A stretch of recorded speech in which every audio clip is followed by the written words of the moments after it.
In the 1st century CE, the Roman Senate faced a financial crisis that threatened the empire's stability.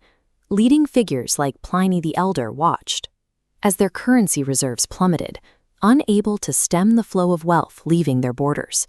State silver was draining to the east at a rate of 100 million sesterces every year. This wasn't a temporary trade imbalance. It was a physical transfer of Roman bullion that never returned. A single fabric drove this obsession.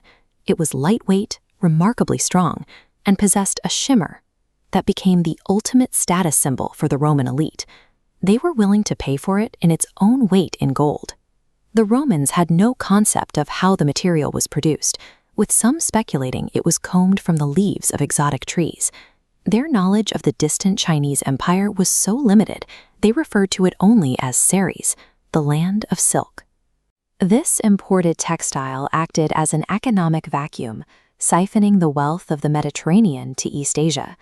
To see how a simple cloth could disrupt a global superpower, we have to look at its biological origin. The engine of this massive wealth transfer was the Bombyx mori silkworm. These larvae require an extremely specific environment. To reach the stage where they can produce silk, they must consume a massive, constant diet of fresh, finely chopped mulberry leaves.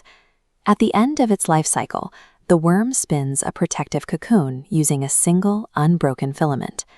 This continuous thread of liquid protein hardens in the air, reaching lengths of up to 3,000 feet.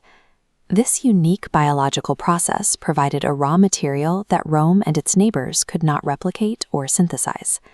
Converting these cocoons into fabric required a specialized industry called sericulture, which was managed and operated almost entirely by women.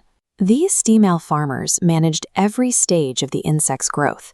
They used precise temperature controls in the nurseries, often using fire to warm rooms or ice to cool them, manually timing the worm's growth to maximize thread production. The resulting fabric was incredibly dense.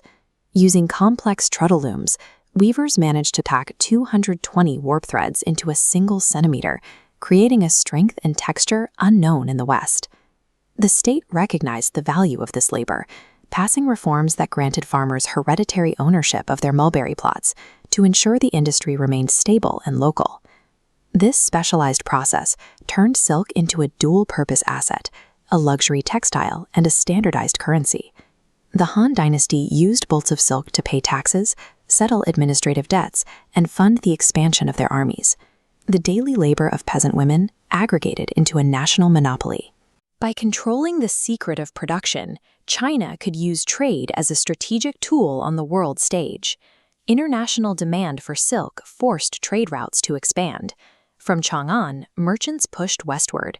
To avoid the lethal Taklamakan Desert, the route split into northern and southern branches, wrapping around the dunes to reconnect. The journey relied on a relay system. Merchants moved goods between fortified inns called caravanserais, rarely traveling the entire 4,000-mile distance themselves. The demand for a single fabric forced the creation of permanent infrastructure across some of the most hostile terrain on the planet. These relay points facilitated the exchange of hundreds of products. Chinese exports like silk and porcelain were traded for Central Asian horses and African ivory. For the Romans, the silver drain was the unavoidable cost of this network. They were the western terminus of a system they didn't control. Along with physical goods, the routes carried religion, science, and technology. Buddhist philosophy, Islamic mathematics, and the secrets of papermaking traveled the same paths as the merchant caravans. The biological cycle of a moth and the localized labor of women created a thread that physically linked the Mediterranean to East Asia, forming the first bridge between the world's most distant civilizations.